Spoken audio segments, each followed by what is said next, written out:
Best hair oil for hair growth.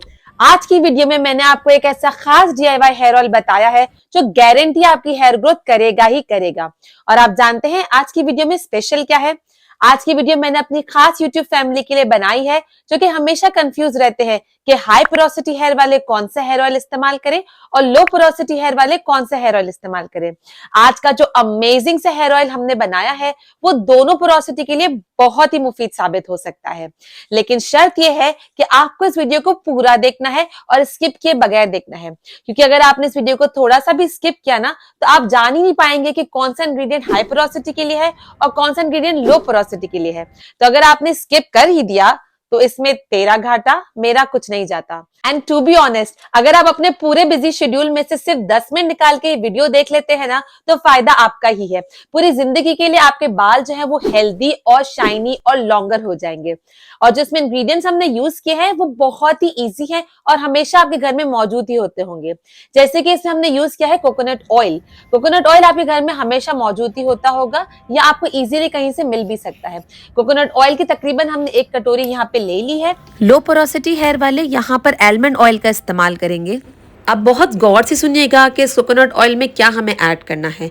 पहला ingredient है rosemary leaves. यहाँ पे मैंने ड्राइड लीव्स लिए हैं। हम सब जानते हैं रोजमेरी का अब जो कंपैरिजन है वो मिनॉक्सिडिल से किया जाता है, इसने बल्कि मिनॉक्सिडिल को भी बीट कर दिया है। ये ज़्यादा सक्सेसफुल है आपके हेयर ग्रोथ के लिए और ये टैकल करता है बाल्डनेस को और एंड्रोजेनिक एलोपेशिया को। 1 चम्मच भर के यहाँ पर रोजमेरी लीव्स ले लेंगे। मैंने यहाँ पर 1 कटोरी के जितना ही बनाया है। आपको जितनी क्वांटिटी रिक्वायर्ड है आप उसे गौर से देख लीजिएगा। अगला इंग्रेडिएंट ऐड करेंगे क्लोव्स। ये क्लोव्स यानी लौंग भी हाई पोरोसिटी और लो पोरोसिटी दोनों के लिए बहुत बेनिफिशियल है। ये जो आपके डेड फॉलिकल्स होते हैं सर में, ये उनको रिवाइव करता है ताकि वो हेयर ग्रोथ करे।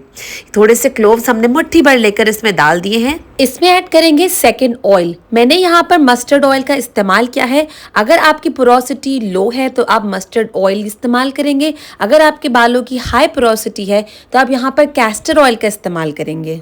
जैसा कि आप देख सकते हैं यहाँ पे मैंने कैस्टर ऑयल का भी इस्तेमाल किया है क्योंकि मेरे बालों की पोरोसिटी मीडियम है। अगर आपके बाल मीडियम पोरोसिटी के हैं तो आप ये सारे हेयर ऑयल आराम से इस्तेमाल कर सकते हैं, पर अगर आपके बालों की पोरोसिटी लो है तो कैस्टर ऑयल को अवॉइड कीजिएगा। लेकिन अगर आप इसे यूज़ करना ही चाहते हैं तो बिल्कुल 1 चम्मच के करीब आप इसे यूज़ कर सकते हैं।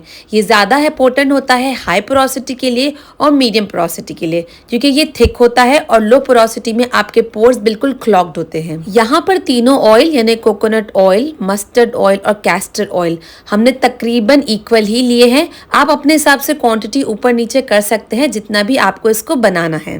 एक अदरक का छोटा सा पीस लेकर इसे अच्छे से वॉश कर लें और इसे कद्दूकश कर लें यानी ग्रेट कर लीजिए।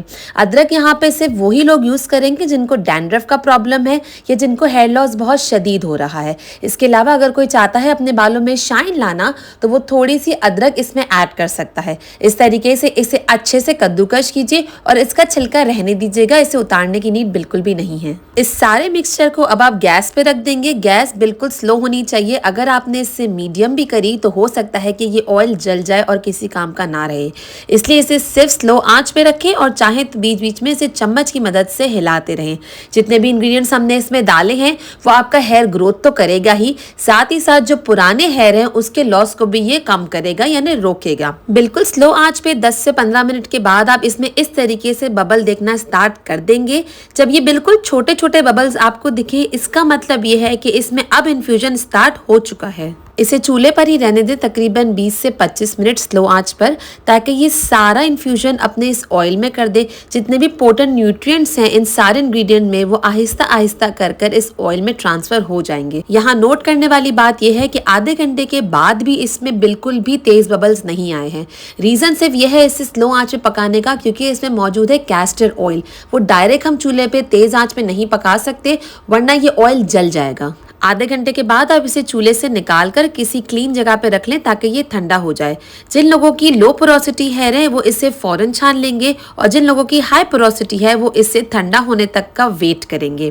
अब इसे छानने के लिए आप चाहें तो किसी छन्नी का भी इस्तेमाल कर सकते हैं या चाहें तो किसी चीज क्लॉथ यानी मलमल के कपड़े का भी इस्तेमाल किया जा सकता है। ये जो ब्यूटीफुल सा दिखने वाला ऑयल हमने बनाया है ये जब आपके बालों में लगेगा तो आपके बालों को भी इतना ही beautiful, long, shiny, denser, thicker और हेल्दियर बनाएगा।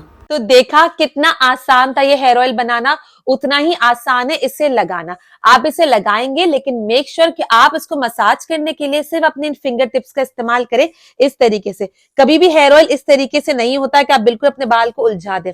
हमेशा आप जब हेयर ऑयलिंग करेंगे, थोड़ा सा हेयर ऑयल लेंगे, पहले स्कैल्प को कवर करेंगे एंड मेक श्योर कि आप सिर्फ अपने टिप्स को इस्तेमाल करें इस तरीके से।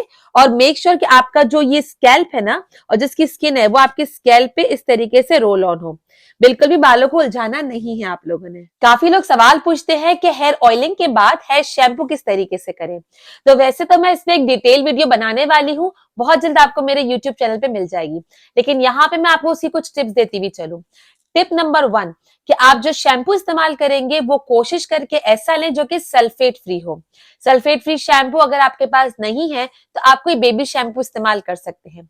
अगर बेबी शैम्पू भी नहीं है या आपको ऐसा कंसर्न है कि उससे हेयर ऑयल पूरे तरीके से नहीं निकलेगा, तो आप अपना रेगुलर शैम्पू यूज करें, लेकिन उसमें शिकाकाई को ऐड कर ले। अगर शिकाकाई नहीं है तो ऑनलाइन आजकल इजीली इसका पाउडर मिलता है, मैं उसका एक लिंक डिस्क्रिप्शन में भी आपके साथ शेयर कर दूंगी, आप चाहे तो वहां से भी ले सकते हैं या अपने नियरेस्ट मार्केट से भी आपको इजीली मिल जाएगा। टिप नंबर 2 वो ये है कि जब आप हेयर शैम्पू इस्तेमाल करेंगे तो आप थोड़ा सा लेकर अपने स्कैल्प पे करेंगे और जैसे आप हेयर ऑयल को मसाज करते हैं वैसे ही मसाज करेंगे। 2, 3, 4 मरतबा आपका हेयर शैम्पू नहीं होगा, सिर्फ एक ही दफा आप थोड़ा सा हेयर शैम्पू लेंगे, स्कैल्प पे अप्लाई करेंगे, हल्के से इसको मसाज करेंगे और आपका हेयर ऑयल आराम से निकल आएगा। जो भी रिमेनिंग हेयर शैम्पू होगा उसी को आप अपने हेयर लेंथ पे अप्लाई करेंगे। हेयर लेंथ के लिए आपको सेपरेटली हेयर शैम्पू दोबारा से लेने की नीड नहीं है। काफी लोग ये मिस्टेक करते हैं, बट प्लीज मेक श्योर कि आप इस मिस्टेक को ना करें, ये आपके हेयर को सिर्फ डैमेज करेगा और कुछ भी नहीं करता। टिप नंबर 3 हेयर शैम्पू के बाद आप अपने बाल को ड्राई करने के लिए हेयर ड्रायर का इस्तेमाल नहीं करेंगे और काफी लोग अपने बालों को टॉवल से जो है वो बांध लेते हैं।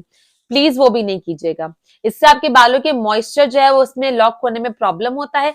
प्लीज इसको ना कीजिएगा, अपने बालों को नॉर्मल रहने दें और उसको एयर ड्राई होने दें। एयर ड्राई होने के बाद आप जब इसको कॉम्बिंग करेंगे तो आप नीचे से कॉम्ब करेंगे और ऊपर की तरफ जाएंगे। फिलहाल के लिए ये टिप्स है, मैं मजीद इसमें एक डिटेल वीडियो बना दूंगी। इसकी तकरीबन 30 से 35 ऐसी टिप्स है जो कि हम रेगुलर में मिस्टेक्स करते हैं और हमें अंदाजा भी नहीं होता। तो वो सारी मिस्टेक्स की वीडियो मैं आपके लिए जल्द लेके आने वाली हूँ, तो स्टे ट्यून। और अगर आपके वेवी हेयर है और आपको चाहिए एक ऐसा वेवी हेयर केयर रूटीन जो कि आज तक आपको नहीं पता, तो आप अभी इस वीडियो लिंक पे क्लिक करके उसे देख सकते हैं। मैंने इसमें बताई है बहुत ही amazing wavy hair care routine जो कि आप पूरे हफ्ते के लिए कर सकते हैं। मैं आपसे मिलती हूँ इस वीडियो में। Till then bye bye.